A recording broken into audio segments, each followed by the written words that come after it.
Be the biggest one right there.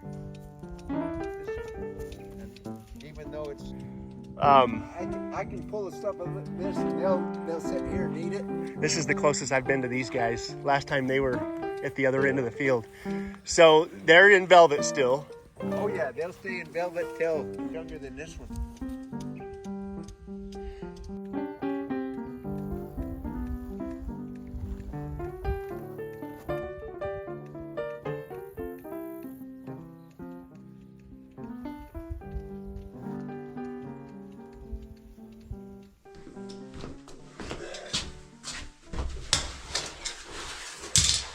I just passed my plumbing inspection, which means I could put a toilet in out here if I want to, but the entire vent system of the plumbing is full of water because that's what was required to pass the inspection. So I'm going to relieve the pressure and try not to get soaking wet. All right, here we go. This one should be interesting.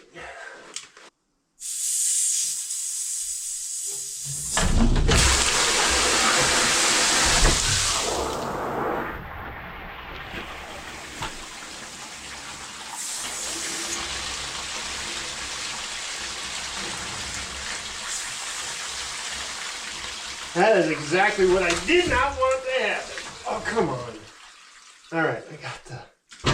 There it goes.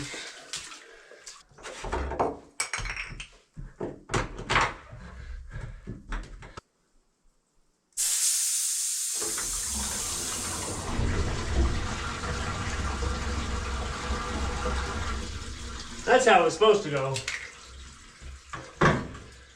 But I didn't get the air out of it fast enough. Now I gotta vacuum all this up.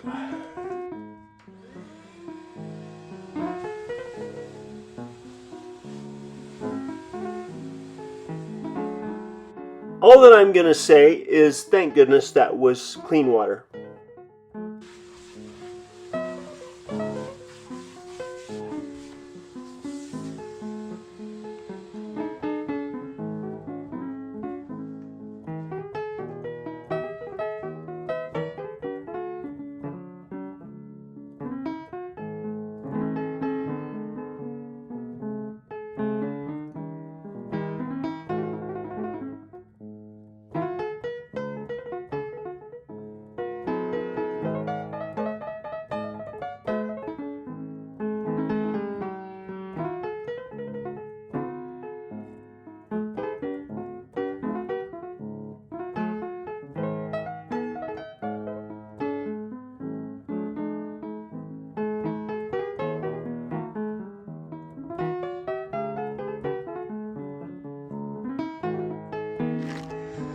You'll have to keep track of what we do. See you guys.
...1969 F250 that I drove about 3 hours south to get last night. I had been messaging with the previous owner for like 2 months before I finally just decided to make a move and see if I can get this thing put together. This truck has a little bit more rust in it than I initially wanted to mess with, but anywhere in my neck of the woods, if it doesn't have rust, you're going to pay a premium for it. The rust in this truck is minimal enough that I'm going to probably just fix it. And then I'm going to try and color match and blend the paint because I want to leave the paint all original. That's part of the reason why I bought the truck. But all that I'm using off of this truck is the front clip, the entire front clip, the cab, and the bed. Normally somebody would find a 4x4 frame to swap underneath this from either the 60s or the 70s. And I've never found anybody that has taken a frame, specifically a 7.3 IDI diesel, drivetrain and frame, and put underneath this truck. I haven't been able to find anything, at least online, that shows that this has been done. And depending on how well this first one goes is ultimately going to depend on the next one, because I would love to build one of these as my daily driver. This truck's probably going to end up being the plow truck, the designated plow truck that I never get rid of. 7.3 IDI, ZF5, solid axles, the whole 9 yards. But there's a reason why I'm going to use that frame. Okay, so this truck is an 89 f250 with the 7.3 IDI and a 5-speed manual transmission, 4x4 frame and axles.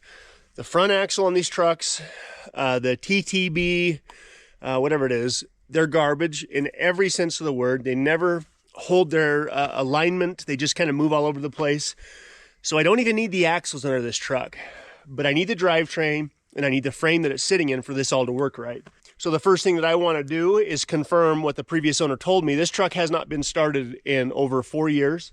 So I need to confirm that the motor's good. It's supposed to have a new motor in it, but they had fuel issues with it. It ran out of gas and they were never able to figure out what the issue is. So what I'm going to do is I'm going to take a 5-gallon tank of diesel, set it in the bed of the truck, run a 3/8 line from that tank along the frame rail, tie it into the mechanical pump, and see if the truck will start.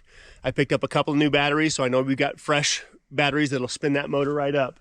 But if this truck has the same issue that every one of these trucks has, which is basically either in the tank, the fuel cylinder, the shower head breaks off the fuel cylinder, so when it gets down to about 1/4 of a tank, it runs out of fuel. That's the first problem. The second issue is the fuel lines like to collapse. There's just a whole bunch of issues with the fuel filter, a whole bunch of stuff. So at the moment, I'm just going to bypass the tanks and see if that is in fact our issue.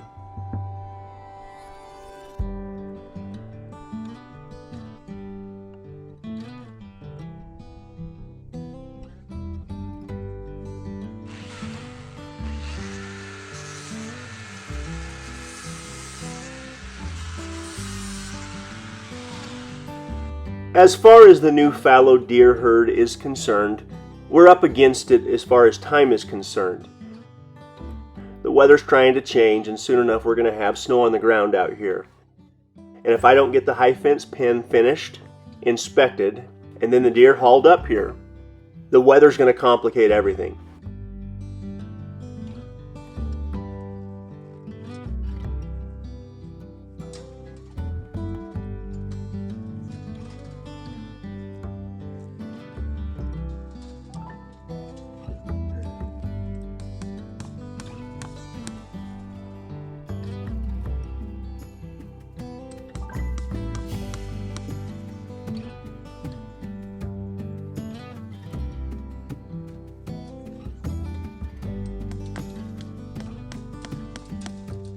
I have built the high fence pen to the standards in which the state of Idaho said I need to build it. So the inspection, which I have scheduled very soon, should go well.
These 8-foot tall, 330-foot rolls of fencing are extremely heavy, and I have found that it is better to roll the wire out, cut off what I need, as opposed to moving the entire roll.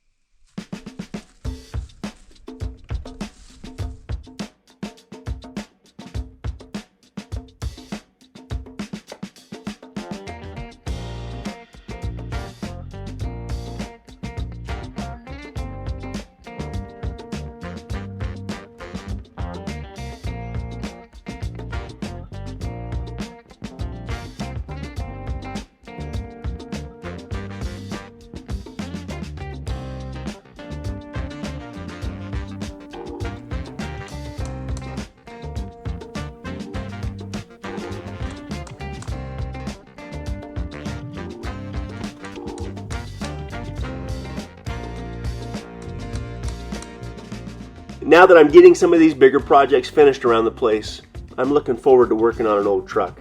And it didn't take long for one of our cats to make that 1969 F250 its new home. But soon enough, I'm going to start the process of breaking both of those trucks down and making one complete truck.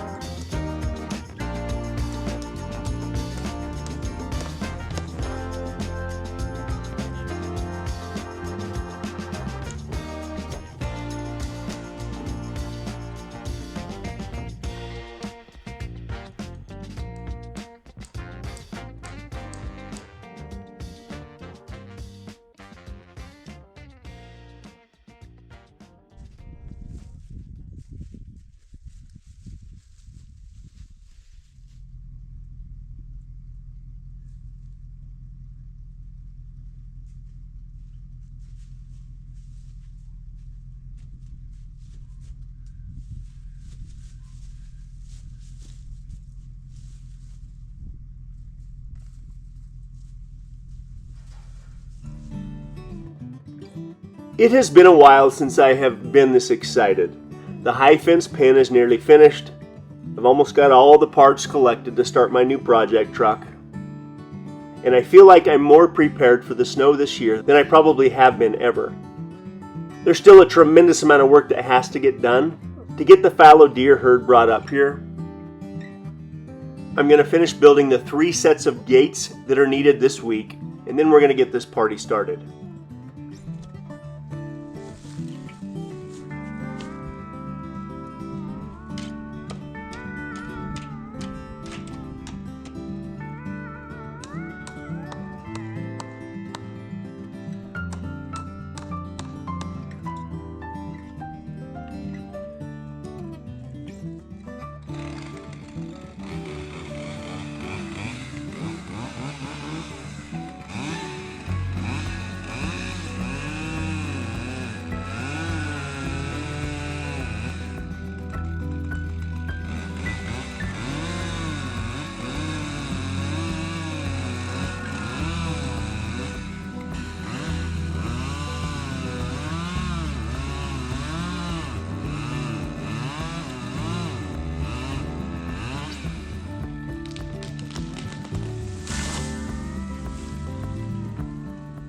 I need to get the firewood figured out, but there's 2 trees right in the way of where I want to park my trailers that need to come down.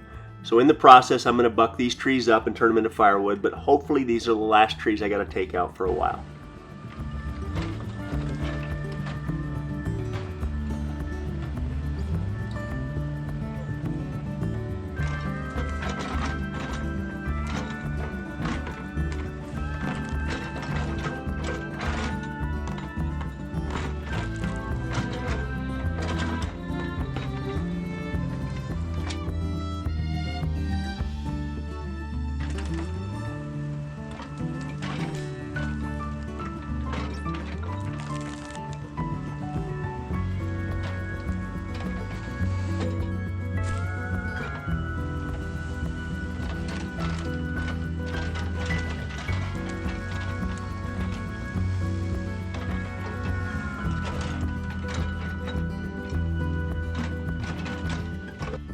Because we live on the side of a mountain, it's a constant process of adapting to our environment. And I need just a little bit more room for vehicles and for parking, and for more than anything, easy access in the wintertime. And I should be able to accomplish that right here.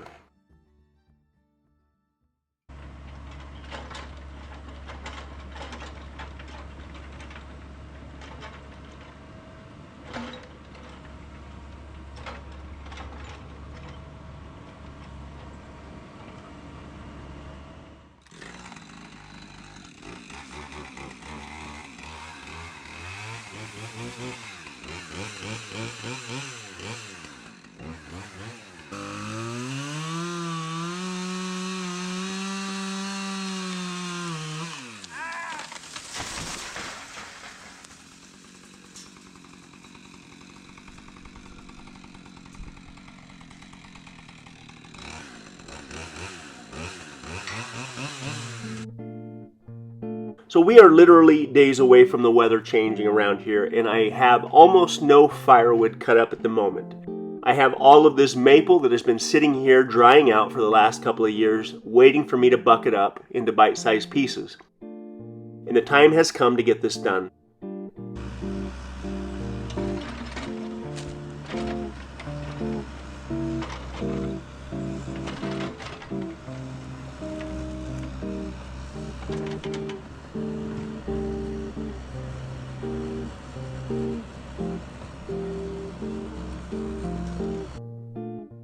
My old excavator sure comes in handy when I'm doing this kind of work.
So this is the start of the small separating pen that's required by the state to have the fallow deer up here.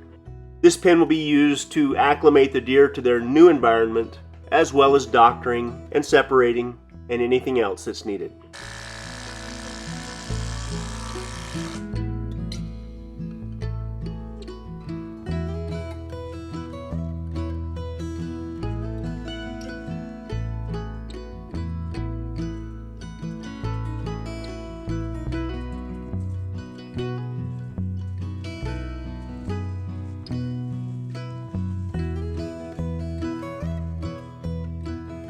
Fallow deer might be the most widely domesticated deer in the world. They regularly produce the largest rack to body weight ratio of all the cervids, and for hundreds and hundreds and hundreds of years, if not longer, people have been raising fallow deer in captivity.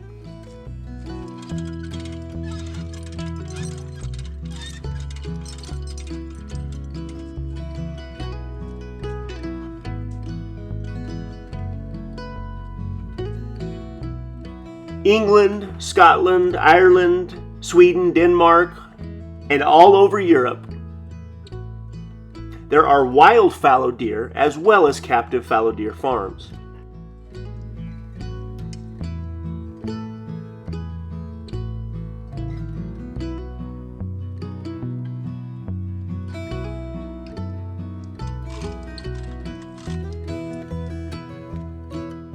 Our long-term goal as far as the high fence pen and the fallow deer are concerned is we want to have a second pen, frankly a much larger pen where we can separate the bucks from the does and let these deer forage and clean up the hillside up on the side of our mountain.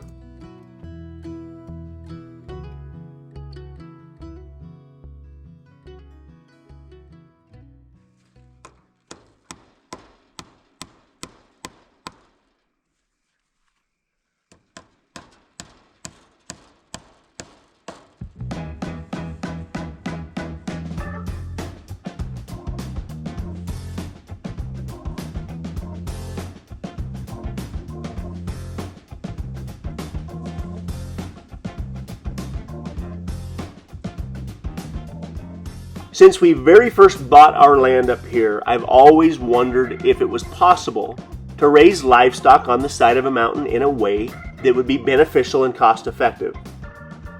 So far, cost effective has not come into the equation a whole lot, but I know the fallow deer are going to love foraging all the wild growth we have around here.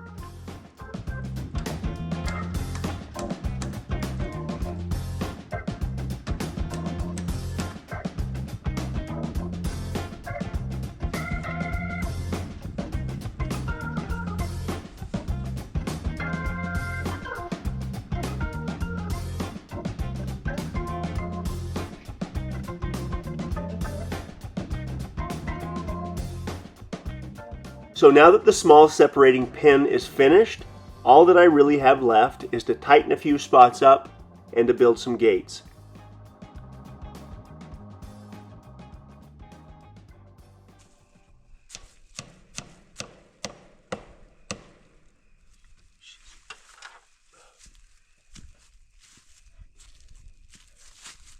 All right, this first pin is finished.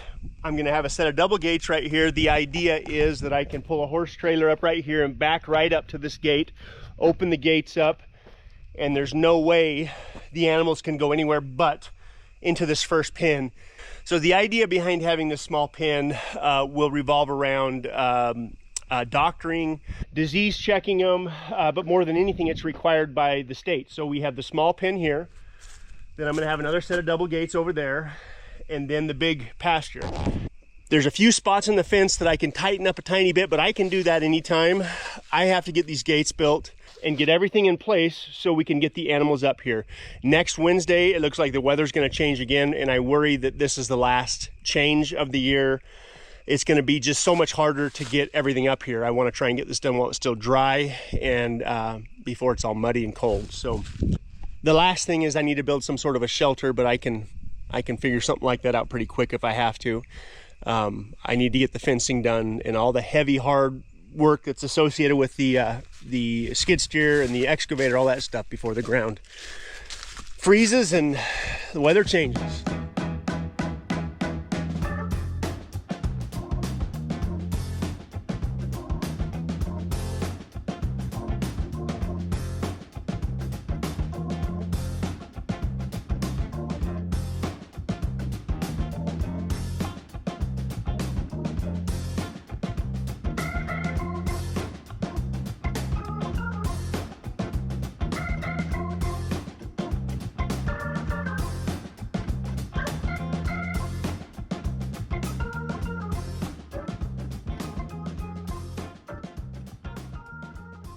So the guy that I bought the fallow deer herd from, I invited him up here to come and see what I did. I think he has been a little bit hesitant and concerned throughout this entire period, partly because it's taken forever to get this far, and also because he's been doing it for like 30 years. And I think he doesn't like the idea of getting out of it, but he's getting a little bit older. So I invited him to come up here and just kind of inspect the place. And I also told him that at any time, if he wants to come up here and help me with these deer, I'd love to have him. But because he's coming up here this morning, I got to stay close by the shop because my phone doesn't work basically anywhere else around here. So I need to stay close by the shop to make sure that he gets up here okay. He came up once before looking for our place, but he never found it. So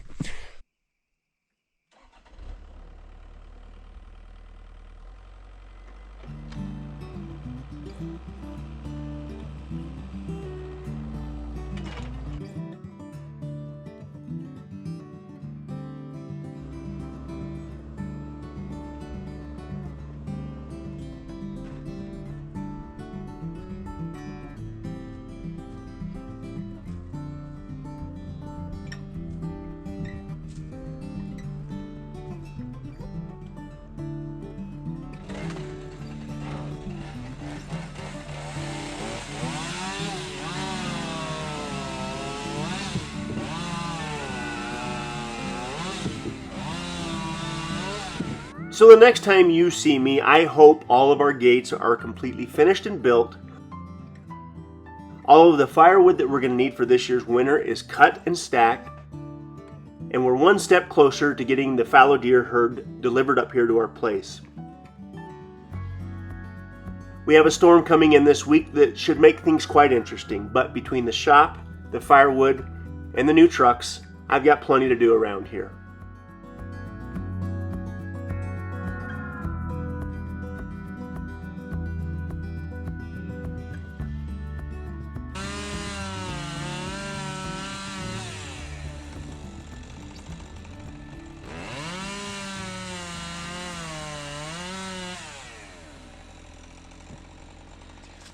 So I'm going to run to town and go pick up the steel to build the gates with before the wholesaler closes up.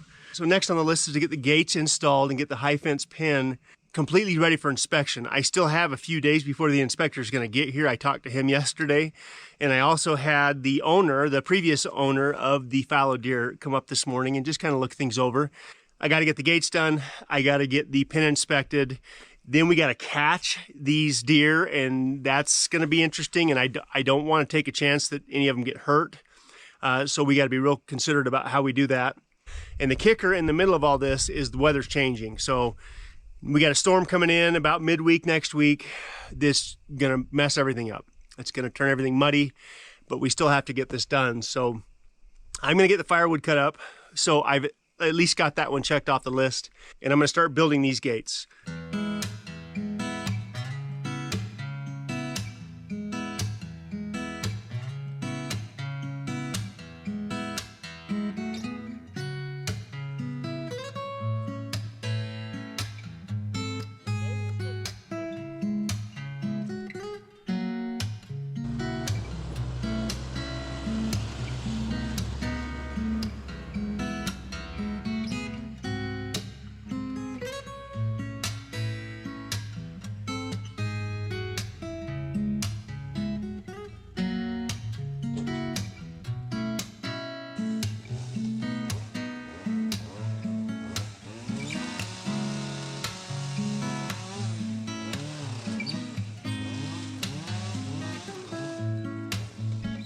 I wanted to take a quick minute and thank you for hanging around with us for as long as you have. If you've made it this far in the video, then you're committed on some level, and in spite of the fact that I don't interact a whole lot on social media or even in emails much anymore, we want you to know we appreciate the fact that you're willing to watch our content, and we're aware of you, and we hope you're all doing well. Like many of you, we have worries and concerns about what's happening in the world at this exact moment, but we're hopeful and we're here. So we'll see you soon.